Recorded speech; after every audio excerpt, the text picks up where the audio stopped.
رأيت الذنوب تميت القلوب وقد يورث ذلا إدمانها وترك الذنوب حياة القلوب وخيرى لنفسك عصيانها وخيرى لنفسك عصيانها. Assalamualaikum warahmatullahi wabarakatuh. Alhamdulillahirabbil alamin wa bihi nasta'inu ala umuri dunya waddin wassalatu wassalamu ala asrofil anbiya'i wal mursalin wa ala alihi wa sahbihi wa man tabi'ahum bi ihsani ila yaumiddin. Amma ba'du. Puja dan puji mari kita sama-sama panjatkan kepada Allah yang senantiasa memberi kita nikmat, yang senantiasa memberi kita anugerah, yang senantiasa memberikan kepada kita hajat hidup kita. Allah yang tidak pernah berhenti menatap kita, memandang kita, mengawasi kita, dan memantau kita. Allah yang tidak pernah berhenti untuk memberi kita nikmat.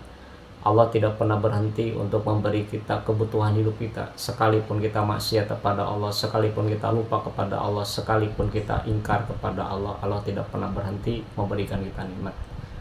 Oleh karena itu mudah-mudahan kita selalu sadar dan sekali lagi kita selalu sadar bahwa kita ini sangat dan sangat bergantung kepada nikmat Allah. Kita ini sangat membutuhkan Allah, kita itu sangat dan sangat memerlukan Allah, sehingga kesadaran ini membawa kita pada ketundukan, ketaatan, kepatuhan kepada syariat Allah, kepada hukum Allah, kepada aturan Allah, sehingga kita benar-benar hanya mengabdi kepada Allah Subhanahu wa ta'ala. Salawat dan salam semoga Allah curahkan, limpahkan dan berikan kepada habibana wa nabiyana Nabi Muhammad sallallahu alaihi wasallam. Tiada lupa kepada keluarganya, sahabatnya, tabi'in dan tabi'atnya, dan kita ya kelak di yaumil qiyamah semoga mendapatkan syafaat dari Rasulullah. Semoga kita diajak oleh Rasulullah untuk menikmati telaga Kausar yang Allah berikan kepada Nabi Muhammad SAW. Semoga kita nanti di yaumil qiyamah diizinkan oleh Allah untuk bisa memandang, menatap, membersamai Rasulullah ketika masuk surga. Dan mudah-mudahan kita bisa bersama Rasulullah SAW di dalam menikmati kenikmatan yang Allah tawarkan, yang Allah janjikan kepada orang-orang yang bertakwa. Saudaraku sekalian, dalam satu hadis yang diriwayatkan oleh Imam Ad-Dailami yang datang dari Ibunda Aisyah radhiyallahu anha, hadis ini saya dapati di dalam kitab Muhtarul Hadis, hadis ke-8, di mana Rasulullah SAW bersabda, "Abghadul ibadi ilallahi man kana saubahu khairan min amalihi, antakuna siyabuhu siyabal anbiya wa amaluhu amalal zabarin." Artinya bahwa hamba yang paling dibenci oleh Allah adalah orang yang pakaiannya lebih baik daripada amalnya. Pakaiannya pakaian para nabi, tetapi amalnya adalah amalan orang-orang pendosa, amalan orang-orang yang melampaui batas, amalan orang-orang yang mengikuti hawa nafsu. Jadi hadis ini menjelaskan kepada kita bahwa Allah itu sangat dan sangat benci, Allah sangat benci, sekali lagi Allah sangat benci, murka kepada orang yang penampilannya, pakaiannya lebih baik daripada amalnya. Penampilannya, pakaiannya, gayanya, perlenteknya itu ngikutin para nabi, ngikutin orang-orang soleh, ngikutin orang-orang alim. Penampilan yang ngikutin orang-orang yang terhormat di dalam kehidupan bermasyarakat. Tetapi amalnya, amal yang ngikutin ahlul maksiat, amal yang ngikutin setan, amal yang ngikutin pengikut hawa nafsu, amalnya ngikutin orang-orang yang melampaui batas, amalnya ngikutin orang-orang yang telah disebut oleh Al-Quran sebagai togut itu ya. Nah, ini yang paling dibenci oleh Allah. Jadi orang yang paling dibenci oleh Allah adalah orang yang pakaiannya lebih baik daripada amalnya. Oleh karena itu saudaraku sekalian ya, kita jangan hanya sibuk memperhatikan penampilan kita, jangan hanya sibuk memperhatikan gaya berpakaian kita, tapi lihat amal kita. Karena yang dinilai oleh Allah bukan pakaian kita, tapi amal kita. Yang dicatat oleh Allah itu bukan pakaian kita, tapi perbuatan kita, perkataan kita, niat kita. Itu yang dicatat oleh Allah. Dan Allah tidak memasukkan orang ke surga karena pakaiannya mirip Nabi, tetapi Allah akan memasukkan orang ke surga kalau orang itu pengikut Nabi Muhammad SAW. Rasulullah sama Abu Jahal dulu pakaiannya sama ya, gitu. Gak jauh beda. Tetapi Abu Jahal masuk neraka, Rasulullah masuk surga. Kenapa? karena Abu Jahal tidak mengikuti Rasulullah SAW. Rasulullah juga sama Abu Thalib pakaiannya sama, tapi Abu Thalib itu tidak masuk surga. Kenapa? Karena enggan mengucapkan 2 kalimat syahadat, enggan menjadi hamba Allah yang bertauhid, enggan menjadi hamba Allah yang tunduk kepada syariat yang dibawa oleh Nabi Muhammad SAW. Abu Lahab juga pakaiannya sama dengan Nabi Muhammad, ya. Tetapi Abu Lahab itu dilaknat oleh Allah.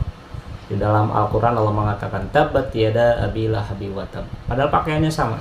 Kenapa? Karena amalnya tidak ngikutin Rasulullah, amalnya tidak ngikutin ajaran Rasulullah, amalnya tidak mengikuti apa yang dibawa oleh Rasulullah, amalnya tidak berlandasan kepada syariat dan sunnah yang disampaikan oleh Rasulullah SAW. Jadi saudaraku, jangan sampai kita itu jadi orang yang hanya memperhatikan penampilan kita begitu mirip dengan Nabi Muhammad, tetapi amalnya tidak mengikuti Nabi Muhammad. Misalkan ya, pakainya berusaha untuk mengikuti Nabi Muhammad, tetapi Nabi Muhammad itu adalah orangnya lembut, santun, pemaaf, dia orangnya pendendam gitu ya, marah-marah, beda dikit sama orang dicela, beda dikit sama dia disalahkan gitu ya. Rasulullah SAW itu orangnya sangat tegas kepada perkara yang batil gitu ya, seperti benar Rasulullah SAW itu tidak mau untuk melonggarkan hukum Allah sekalipun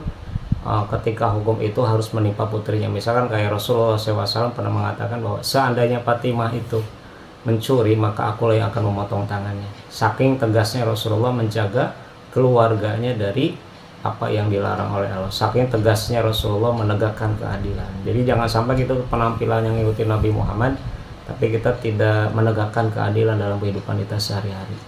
Jadi saudaraku sekalian, kita itu sebagai hamba Allah ya, jangan hanya sibuk memperhatikan pakaian kita, tapi perhatikanlah perbuatan kita, ngikutin siapa gitu.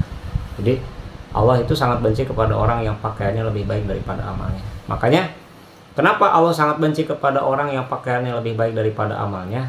Karena kalau orang berpakaian-pakaian orang soleh, berpakaian-pakaian para nabi, berpakaian orang alim, tapi amalnya tidak mengikuti para nabi, tidak ngikutin orang-orang soleh, ini pertanyaan, kenapa diperpakaian begitu? Apakah dia hendak menipu orang gitu ya? Apa dia hendak melakukan pencitraan? Apakah dia hanya ingin pansos? Apakah dia ingin disebut ulama, disebut kiai gitu, ingin dapat titel, dapat gelar gitu ya? Padahal perbuatannya jauh dari Nabi Muhammad gitu ya. Padahal di otaknya nggak ada keinginan untuk mengikuti Nabi Muhammad. Padahal di hatinya nggak ada kesadaran untuk mengikuti Nabi Muhammad. Jadi daripada kita sibuk memperhatikan penampilan, maka sibuklah untuk mengikuti Nabi Muhammad SAW. Berpakaian seperti Rasulullah bagus, sunnah gitu ya. Dan itu termasuk bagian daripada bukti cinta kita kepada Rasulullah. Tapi ya jangan hanya cuma sibuk mengikuti pakaiannya saja gitu, tetapi kita juga harus ingat bahwa kita itu akan sama dengan orang-orang soleh zaman Rasulullah SAW ketika mereka berusaha mengikuti Nabi Muhammad di segala aspek dan di segala bidang.